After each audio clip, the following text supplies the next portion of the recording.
ನಮಸ್ಕಾರ ಎಲ್ಲರಿಗೂ. ಮಂಗಳೂರಿನ ಕಡೆ ಮಾಡುವಂತಹ ಚಿಕನ್ ಉರ್ವಾಲ್ ಹೇಗೆ ಮಾಡುದು ಅಂತ ಇವತ್ತಿನ ವಿಡಿಯೋದಲ್ಲಿ ತಿಳ್ಕೊಳ್ಳೋಣ. ಫಸ್ಟ್ ಟೈಮ್ ನನ್ನ ಚಾನೆಲ್ ನ ನೋಡ್ತಾ ಇದ್ರೆ ಸಬ್ಸ್ಕ್ರೈಬ್ ಮಾಡ್ಕೊಳ್ಳಿ, ಹಾಗೆ ಮೇಲೆ ಕಾಣಿಸಿರುವ ಬೆಲ್ ಐಕನ್ ಅನ್ನು ಕ್ಲಿಕ್ ಮಾಡಿ. ಈ ರೆಸಿಪಿ ನಿಮ್ಗೆ ಇಷ್ಟ ಆದ್ರೆ ನಿಮ್ಮ ಫ್ರೆಂಡ್ಸ್ ಅಂಡ್ ಫ್ಯಾಮಿಲಿಗೂ ಶೇರ್ ಮಾಡಿ. ಬನ್ನಿ ಹಾಗಾದ್ರೆ ಹೇಗೆ ಮಾಡೋದು ಅಂತ ತಿಳ್ಕೊಳ್ಳೋಣ. 1 kg ಚಿಕನ್ ಚೆನ್ನಾಗಿ ತೊಳೆದು ಅದಕ್ಕೆ 1 ಸ್ಪೂನ್ ಜೀರೆ ಪೌಡರ್, 2 ಸ್ಪೂನ್ ಧನಿಯಾ ಪೌಡರ್, ಹಾಗೆ 1 ಸ್ಪೂನ್ ಗರಂ ಮಸಾಲ,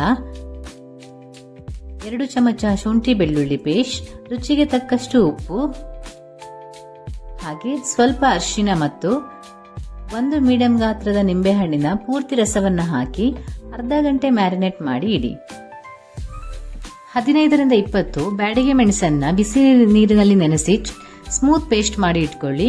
ಇವಾಗ ಒಂದು ಕಡಾಯಿ ತೆಗೆದುಕೊಂಡು ಅದಕ್ಕೆ 2 ಸ್ಪೂನ್ ತುಪ್ಪ ಹಾಕಿ ಗೋಡಂಬಿ ಮತ್ತೆ ಒಣಮೆಣಸು ಹಾಗೆ ಕರಿಬೇವನ್ನ ಹಾಕಿ ಫ್ರೈ ಮಾಡ್ಕೊಳ್ಳಿ. ನಾನಿಲ್ಲಿ ಕರಿಬೇವು ಹಾಕೋದು ಮರ್ತೋಗ್ಬಿಟ್ಟೆ, ನೀವು ಕರಿಬೇವು ಹಾಕಿ ಫ್ರೈ ಮಾಡ್ಕೊಳ್ಳಿ.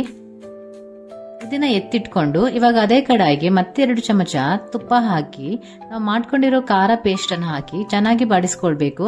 ಮಿನಿಮಮ್ ಅಂದ್ರೂ 15 ರಿಂದ 20 ನಿಮಿಷ ನೋಡ್ಕೊಂಡು ಬಾಡಿಸ್ಕೊಳ್ಳಿ. ಎಲ್ಲಾದ್ರೂ ಅಡಿ ಹಿಡಿತನ್ನೋದಾದ್ರೆ ತುಪ್ಪ ಸೇರಿಸ್ಕೊಳ್ಳಿ. ಇದು ತುಪ್ಪದ ಫ್ಲೇವರ್ ಆಗಿರೋದ್ರಿಂದ ತುಪ್ಪ ಸ್ವಲ್ಪ ಜಾಸ್ತಿ ಬೇಕಾಗುತ್ತೆ. ನೋಡಿ ಈ ತರ ಆಗ್ಬೇಕು. ಇವಾಗ ನಾವು ಮ್ಯಾರಿನೇಟ್ ಮಾಡಿರುವಂತ ಚಿಕನ್ ಹಾಕಿ ಚಿಕನ್ ಬೇಯೋ ತನಕ ಚೆನ್ನಾಗಿ ಫ್ರೈ ಮಾಡ್ಕೊಳ್ಳಿ.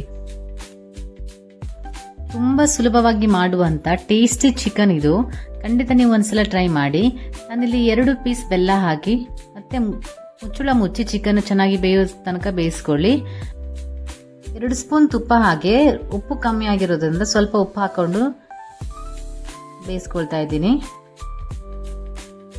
ನೋಡಿ ಈ ತರ ತುಪ್ಪ ಬಿಡ್ಬೇಕು, ಅಲ್ಲಿ ತನಕ ಬೇಯಿಸ್ಕೊಂಡು ಲಾಸ್ಟಿಗೆ ನಾವು ಫ್ರೈ ಮಾಡಿ ಇಟ್ಕೊಂಡಿರುವಂತ ಗೋಡಂಬಿ, ಮೆಣಸು ಮತ್ತೆ ಕರಿಬೇವು ಹಾಕಿ ಕೊತ್ತಂಬರಿ ಸೊಪ್ಪಿನಿಂದ ಗಾರ್ನಿಶ್ ಮಾಡಿದ್ರೆ ಸುಲಭವಾಗಿ ಹಾಗೆ ರುಚಿಕರವಾದ ಚಿಕನ್ ಉರ್ವಾಲ್ ರೆಡಿ ಆಗುತ್ತೆ.